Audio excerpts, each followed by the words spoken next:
تو غرض یہ ایک بہت ہی اچھا شگن مانا ان لوگوں نے سے کہ ان کے نزدیک اللہ کی جانب سے ان کے لیے ایک اشارہ تھا کہ اب جو ہے اسے اس کی تعمیر کر دی جائے. تو ابو وہاب یہ ایک مخزومی ہے, اس نے جو ہے سب سے پہلا پتھر جو ہے وہ اٹھایا. اب یہ ابو وہاب سیم گائے جس نے پروٹیسٹ کیا تھا جب عبد المطلب عبداللہ کو لے جا رہے تھے سیکریفائس کے لیے.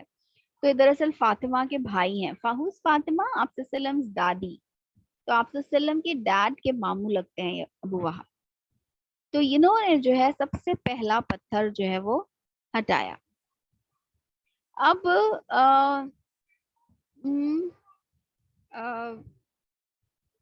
اس کے بعد جو ہے ولید ابن مغیرہ نے جو ہے ایک جسے آپ کہیں گے کہ ہتھوڑا اٹھایا اور یہ دعا کی کہ اے کعبہ کے گھر کے مالک, ہم تیرے اس گھر کو کوئی نقصان نہیں پہنچانا چاہتے, ہم تو صرف جو اس کی تعمیر کرنا چاہ رہے ہیں.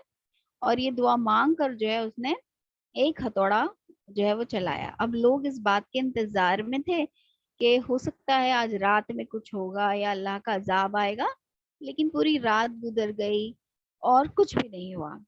تو پھر لوگوں کو احساس ہوا کہ اب جو ہے یہ ایک اچھا اگین ان کے نزدیک ایک اچھی نشانی تھی کہ جو اللہ کے نزدیک جو ہے یہ قابل قبول ہے. اور پھر سب نے جو ہے اس تعمیر میں بھرپور حصہ لیا. اب بتایا جاتا ہے کہ کعبہ ہی کے پاس جو ایک ہرا کلر کا کچھ پتھر تھے جو کس شکل میں تھے جس طرح سے ان پتھروں کو جیسے ہی لوگ ان کو اکھاڑنے کی کوشش کرتے تو ایک اچانک سے جو ایک ٹریمر تھا لوگوں کو فیل ہوا اور اس پتھر کو جو ہے کبھی کسی نے ہاتھ نہیں لگایا. تو اٹ سیمز دیٹ وہ جو تھا وہ جو پتھر تھا جو گرین کلر کا پتھر تھا وہ دراصل یہ وہی بنیاد تھی, وہی فاؤنڈیشن تھی جس کی تعمیر ابراہیم علیہ السلام اور اسماعیل علیہ السلام نے اللہ کے حکم سے کی تھی.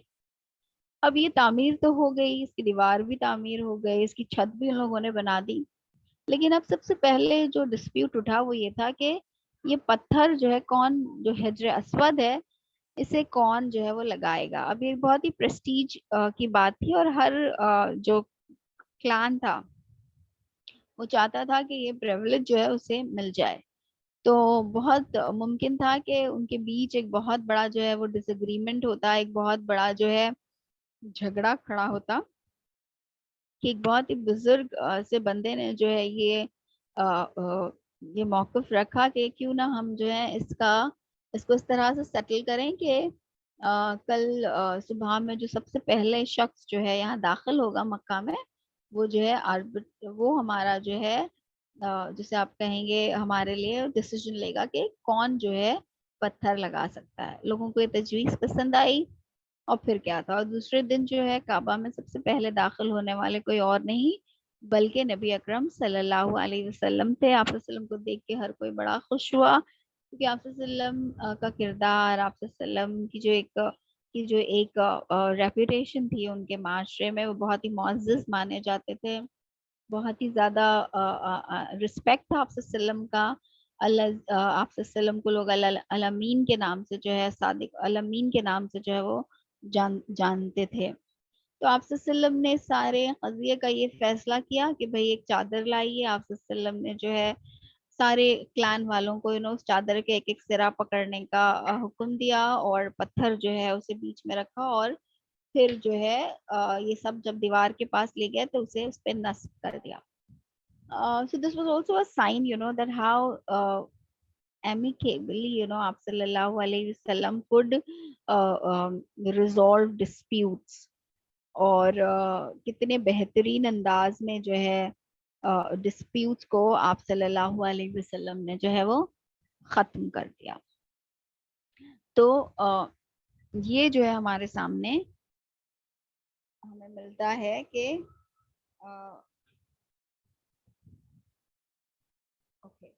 اب آئے ہم چلتے ہیں اس عظیم الشان واقعے کی طرف کہ جس میں ہمیں پتہ چلتا ہے کہ اللہ کے نبی صلی اللہ علیہ وسلم پر جو ہے پہلی وحی کا نزول. تو کیسے ہوا؟ How did this happen? کیا اس سے پہلے آپ صلی اللہ علیہ وسلم نے کچھ انکاؤنٹر کیا؟ آپ صلی اللہ علیہ وسلم کی زندگی میں ایسی کیا تبدیلیاں رونما ہوئی اور آپ صلی اللہ علیہ وسلم کی زندگی میں ایسے کیا چیزیں تھیں جس کے فائنلی بعد ہمیں یہ اس کا ایک فائنل جسے آپ کہیں گے رزلٹ یہ ملتا ہے کہ اللہ کے نبی صلی اللہ علیہ وسلم پر وحی کا نزول ہوتا ہے. Let's go back to that era. ایک ایسے شخص کا تصور کریں جو زندگی کی جتنی بھی ممکن خوشیاں ہیں، اچیومنٹس ہیں اس کے وقت کے، وہ سب اسے حاصل ہیں. ایک لونگ وائف ہے، بچے ہیں، رشتہ داروں میں قدر و منزلت ہے، بزنس بہت اچھا چل رہا ہے، فائنینشلی بہت ہی سٹیبل ہے، فراغت ہے.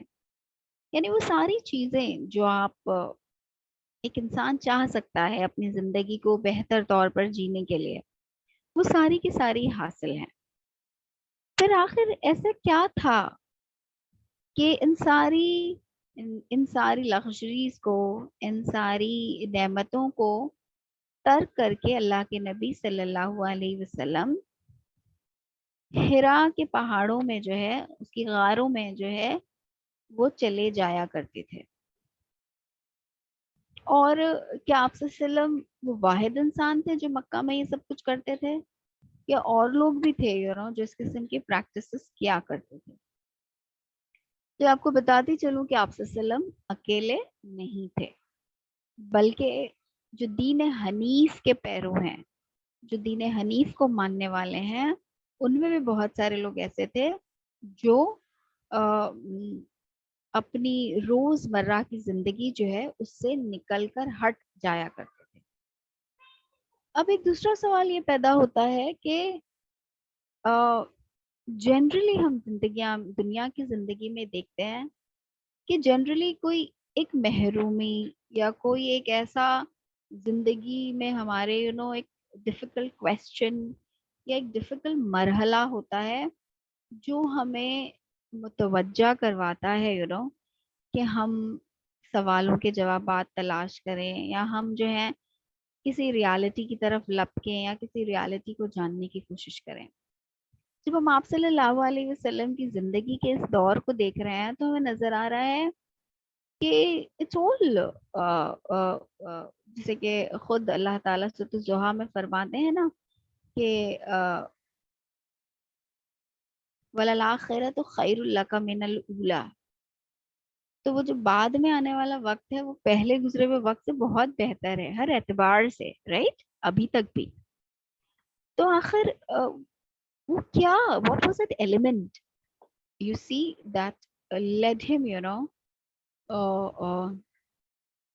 to indulge into these practices that the people or the followers of Deen Hanif would do. As usual جو اورینٹلسٹ ہیں ان میں سے بہت سارے لوگ یہ مانتے ہیں کہ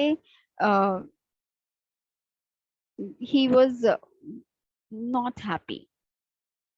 وہ کوئی غم تھا، یا وہ کوئی ایک دکھ تھا، یا وہ کوئی ایک تکلیف تھی جس نے انہیں اس طرح سے چند سوالات کے جوابات کو ڈھونڈنے پر مجبور کیا.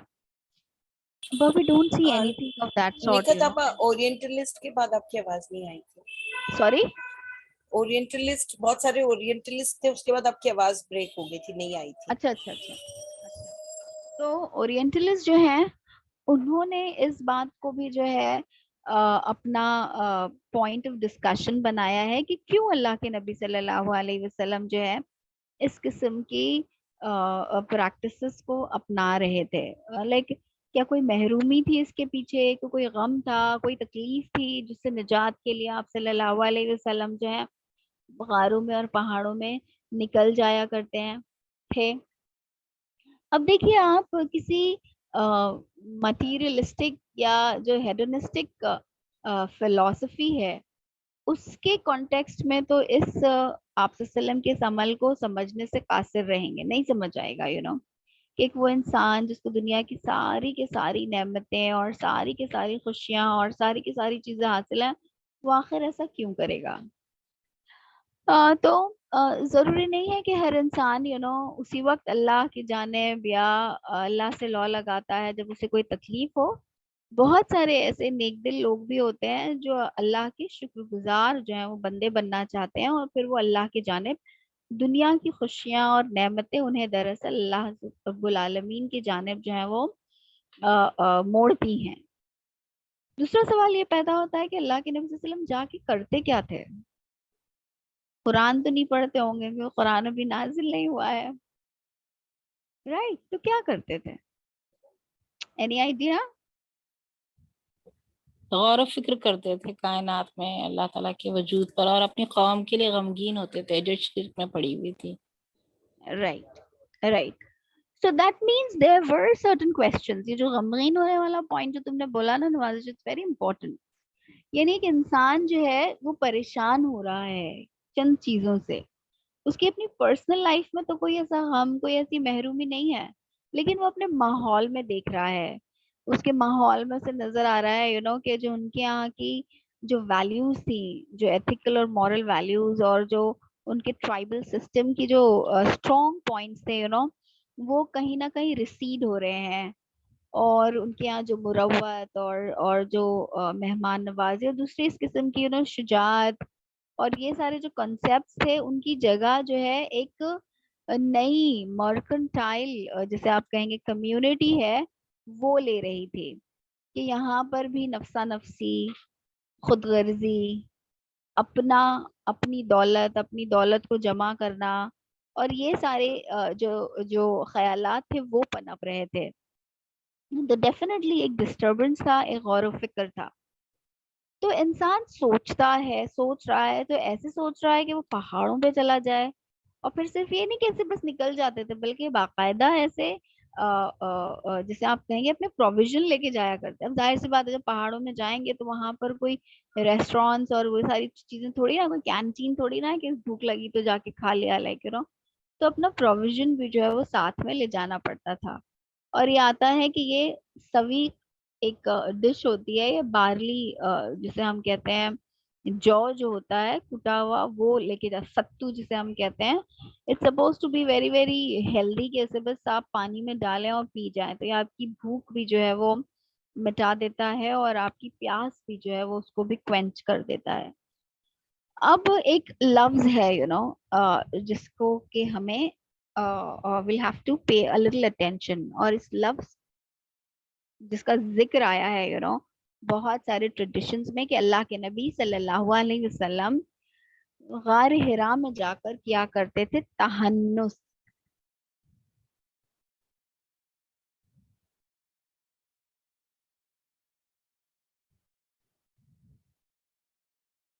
I'm sorry کہ یہ نقطے جو ہے واضح نہیں ہیں. یہ پہلا تا ہے، الف با تا، پھر بڑی ہا، پھر نون، اور پھر الف با تا سا. تو یہ اینڈ میں سا ہے. ہاں جزاک اللہ. تو تہنس. اب یہ جو تہنس ہے یہ کیا ہے؟ واٹ از تہنس؟ یہ لفظ جو ہے عربی کا نہیں ہے، یہ دراصل لفظ جو ہے نان عرب اوریجن کا ہے. Isn't it so میں نے جب فرسٹ ٹائم اس کو پڑھا تھا تو مجھے اتنا امیزنگ لگی تھی یہ بات. تہنس کا لٹرل معنی یہ ہوتا ہے کہ خدا کے فضل کو پانے کے لیے دعائیں کرنا، prayers for God's favor. یا کچھ اس کا ایک دوسرا معنی یہ ہے ایسے کام کرنا جن کی وجہ سے آپ جو ہیں اپنے گناہوں یا اپنی خطاؤں کا جو ہے ازالہ کر سکیں. تو یہ دونوں معنی میں جو ہے استعمال ہوتا ہے. اور یہی لفظ تحنس جو ہے آپ کو ارلی اسکرپچرز میں بھی ملے گا. آپ کو جو ہے جوز اور کرسچنس کے یہاں بھی ملے گا. اور یہی لفظ جو ہے وہ ہمیں حدیث اور سیرت کی کتابوں میں جو مل رہا ہے کہ نبی اکرم صلی اللہ علیہ وسلم تحنس، جسے عام طور پر لوگ میڈیٹیشن کہتے ہیں نا، اس کا ٹرانسلیشن کرتے ہیں میڈیٹیشن. لیکن اگر کوئی اس کے بھی گہرائی میں جائے اور اس کا بھی پتہ لگائے تو we can come about what is the real meaning of the word تحنس. اب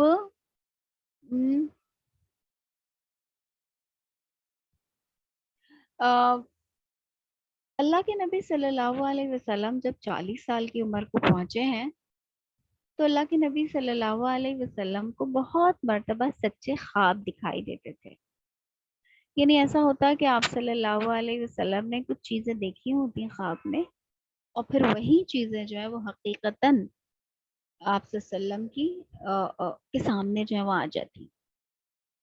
پھر آپ صلی اللہ علیہ وسلم جو ہے جب غار ہرا کی طرف جایا کرتے، نکلا کرتے، تو انہیں پیچھے سے آواز آتی کبھی کبھار، السلام علیکہ یا رسول اللہ، کہ O messenger of God peace be upon you. لیکن جب آپ صلی اللہ علیہ وسلم مڑ کے دیکھنا چاہتے کہ یہ کون ہے، کس نے آواز دیا، کس کو آواز دی جا رہی ہے، تو کوئی بھی نظر نہیں آتا. اب یہ ایک رات ہے، رات کا وقت ہے. اگر آپ غار ہرا میں جائیں جہاں پر اللہ کے رسول صلی اللہ علیہ وسلم، تو آج تو وہاں سب اراؤنڈ میں اتنا سب کچھ بن گیا ہے، سب کچھ روڈز تعمیر ہو گئے ہیں. اس کے باوجود وہ اتنا اونچائی پر ہے کہ ہم لوگوں کے لیے آج بھی اس پہ چڑھنا ایک ٹاسک ہے. تو اس زمانے میں جب نہ کوئی اسٹریٹ لائٹس ہوتی ہوں، نہ اس قسم کی کوئی کلیئرٹی ہو راستے کی، اور نہ ہی سے راستے بنے ہوئے ہوں، غار ہرا تک پہنچنا بھی جو ایک بہت ہی مجھے ڈانٹنگ سا اور ایک بہت ہی مشکل سا کام جو ہے وہ نظر آتا ہے. لیکن ہم دیکھتے ہیں کہ اللہ کے نبی صلی اللہ علیہ وسلم جو ہیں اپنے زندگی میں موجود ان ساری آسائشوں، ان ساری نعمتوں سے کنارہ کش ہو کر جو ہے تحنس فرما رہے ہیں غار ہرا میں. ایک رات جو ہے آپ صلی اللہ علیہ وسلم کے ساتھ یہ واقعہ پیش آیا، اور پروبیبلی یہ رات جو ہے رمضان کی رات تھی، لیلۃ القدر کی رات، جس میں جبرائیل امین جو ہے اللہ کے نبی صلی اللہ علیہ وسلم کے سامنے ایک انسان کی شکل میں جو ہے وہ وارد ہوئے اور عرض کی، پڑھیے. آپ صلی اللہ علیہ وسلم نے فرمایا، ما انا بقاری، میں نہیں پڑھ سکتا. دوبارہ یہی کہا، اقرا. یہی جواب تھا اللہ کے نبی صلی اللہ علیہ وسلم کا. اور تیسری بار جو ہے جبرائیل امین نے جو ہے کھینچ لیا اپنے سینے میں، اور پھر کہا، اقرا بسم ربک الذی خلق، اور سورۃ العلق کی 5 ابتدائی آیات کہ پڑھو اپنے رب کے نام کے ساتھ جس نے پیدا کیا، خلق الانسان من علق، جس نے پیدا کیا انسان کو خون کی پھٹکی سے. اقرا وربک الاکرم، پڑھو، اور یہ کہ تمہارا رب جو ہے وہ بہت ہی کریم ہے. الذی علم بالقلم، جس نے انسان کو کیا سکھایا، قلم کے ذریعے سے پڑھنا سکھایا. علم الانسان ما لم یعلم، اور انسان کو وہ کچھ سکھایا جو وہ نہیں جانتا تھا. اب آپ بتائیں اس کے بعد کیا ہوا. آپ صلی اللہ علیہ وسلم نے جو ہے کہا، Yahoo now today I have become the messenger of God، اور خوشی سے جھومتے ہوئے وہ اترے یہاں سے. No، this was emotionally and physically a very, very overwhelming experience for Prophet Muhammad sallallahu alaihi wasallam. Not just this, but at many instances, that certain types of wahi that Prophet sallallahu alaihi wasallam would receive, it was extremely, heavier for him.